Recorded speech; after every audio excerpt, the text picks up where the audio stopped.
Dr. Lim here. From this week onward, every Friday, we shall talk about Sunya. For the last few years, we started to promote Sunya worldwide. Till now, there are hundreds of thousands of people practicing Sunya. From small children to the old people, all enjoy the practice of Sunya. Before we discuss further, what do you mean by Sunya? Why it is important to us? Sunya is from Sanskrit word sunyata, which means emptiness. Even in some Indian and Malay language, sunya also means zero. In Malay and Indonesia, it is also the root word for sunyi, meaning very calm and quiet. Or senyap means no sound. So it means quiet too. When you practice sunya, what do you get? The answer is, you get nothing.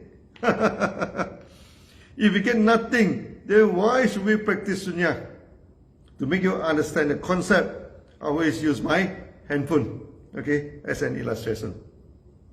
When Steve Jobs wanted to invent a new intelligent smart handphone, he did not want anything on the screen of the handphone. No keypad, no button, there's nothing on the phone. So at the end of the day, because there's nothing on the screen of the phone becomes everything. It is a phone, a text messenger, an audio recorder, also a video recorder. Even now I'm talking to you, I record this using my handphone. Then we can edit the video, we email and transfer the video. The handphone become an integral part of our life thanks to nothing on the screen, making handphone into everything. So when you empty your mind, you actually release the power and potential of your mind. Like an anti-handphone screen, nothing to obstruct the handphone to become a video taker. When your mind is empty, nothing can prevent your mind from releasing its great power, its great potential, making it creative, making it into a peaceful stage and getting rid of your suffering too. Coming back to your handphone, due to its various great functions, you use it extensively, sometimes it hangs and need to be rebooted and reset. Our mind are much more complicated than a handphone. And every day we are bombarded with various information, Sometimes the mind hangs. When it hangs, worry sets in. Depression sets in. And the person will act very weirdly, lose his temper quickly, and have bad relationships with people and even with the family members, and become a cracker. Now the basic question is, if you can reset your handphone, can you reset your mind? Again, the answer is a great yes. How do you reset your phone? You just stop all the function, okay, and restart it. Then how do you reset your mind? To reset your mind, similarly, just empty it, and make a fresh start. How to empty your mind? Can you stop your mind from thinking? Oh, no. You cannot stop your mind from thinking. Only a dead man's mind stops thinking. When you are alive, no way you can stop your mind from thinking. When people have a troublesome mind, sometimes they go for alcohol to get drunk. Sometimes they smoke hashish and get high. Sometimes they dance wildly, and get lost. Just to empty the mind. Will it help? Nope. It makes your mind worse. After you become sober, all the trouble and suffering come back even stronger. When the people have to take more alcohol, more hashish, wider dances, and etc. Eventually, he will break down and become a useless man. So, how to detach your mind and make it empty? In the market, many gurus are proposing a lot of techniques. Some even apply patents for it, to make your mind happy. Some guru asks you to imagine that you're in a beautiful garden with lots of flowers, maybe the charming tulips with various colors, red, orange, yellow, and etc. And beautiful butterflies flying here and there. Is it effective? No. You may come now and relax your mind for a while. After that, you go to work and face a difficult boss. You go to the market and facing a complaint king who complain the products now from the packaging to the content of them. Your tulip disappear. Your butterfly no more. Immediately, you plunge into depression. The contrast of the beautiful garden and the real life scenario may make you feel more desperate. Every guru knows that he must relax your mind and make you happy. Otherwise, you may not pay him money, and support his luxurious life. And now there are two categories of guru from two schools. We call it the school of monkey and the school of donkey. Some guru tells you, boy, just relax now. Why take life so hard? Sell your house, sell your cars, sell your properties, bring the money here, live a carefree life. Just relax, no worry. Then the guru plays the music, and then you dance, dance wildly. In order to prove that you are relaxed, then you throw away your clothes and sometimes dance, in nude. After that, you become sober, and the reality of life comes back now, even more depressed. Then you go for stronger music, wider dances, with your eyes rolling up. After the music and dance are not enough, then you started to take alcohol. After that, alcohol is not enough, then you started to take drugs. Eventually, you use up all your money. What to do then? You go to the markets now and hunt for some dummy.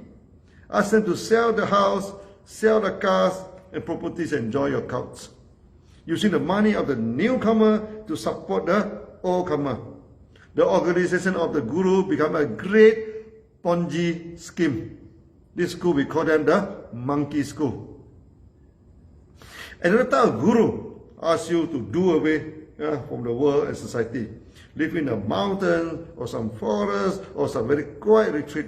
Do not talk, do not ask questions, do not greet, and do not say namaste. You should meditate day and night. The world has nothing to do with you. You need not work, need not do any duty. Just escape from the world and do meditations. Eventually, you lost expression on your face now. You talk slowly, walk slowly, and you have no emotions. Okay, you become a walking zombie. This type of school, they do not do their duty, They do not take care of the family. They never care for the society, They are the donkey school. So, when you want to meditate, make sure you are still a good human being. After the practice, do not turn yourself into a monkey or a donkey. For the right practice, we go for a technique called reverse counting, where you count your breathing, started from a great number to smaller numbers until you reach 0. First, you sit comfortably, okay, with your back and neck, maintain a straight position without exerting any effort, The easiest way is to sit on a hard cushion or a yoga block with your leg crossed, okay, then your back will become straight automatically without any exertion. Then you breathe naturally. Remember, Sunya is a mind exercise. No, it's not a breathing exercise. Do not force your breath. Do not pull your breathing. And do not hold your breathing for too long. Do not forcing all the air out of your lung. Just breathe in and out naturally. When you breathe in, there is no counting. When you breathe out, you count once. For example, you started the first breath as 9. When you breathe out, okay, then breathe in again without counting. Then while breathe out, the second time, you count 8 mentally, without making any sounds. You can count in any language you wish now. Not necessarily have to be count in English. Eventually, you count it down to 0. Then you started all over again from 9, repeat the counting until 0 again, so on and so forth.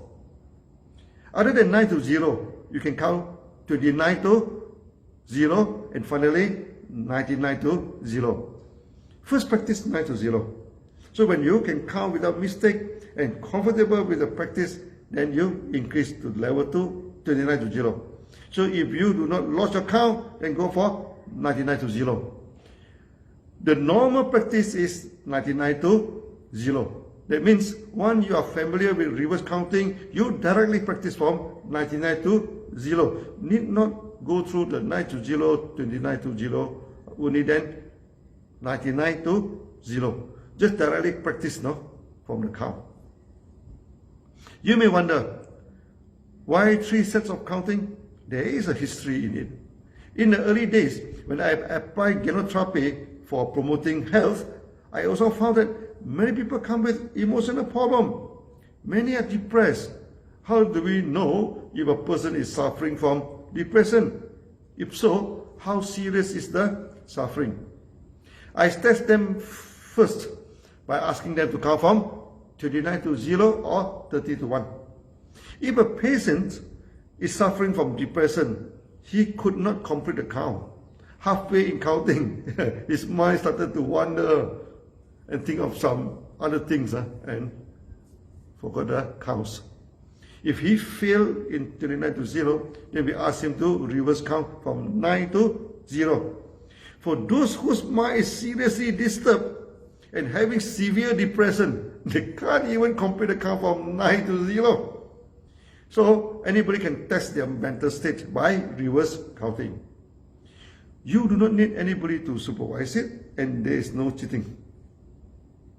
If your mind is okay, you should be able to count from 99 to 0 without losing your count. If you feel, that means your mind is disturbed. Then you try 29 to 0. If you feel again you are having depression, then test from 9 to 0. If that fails, oh, you are having a serious depression.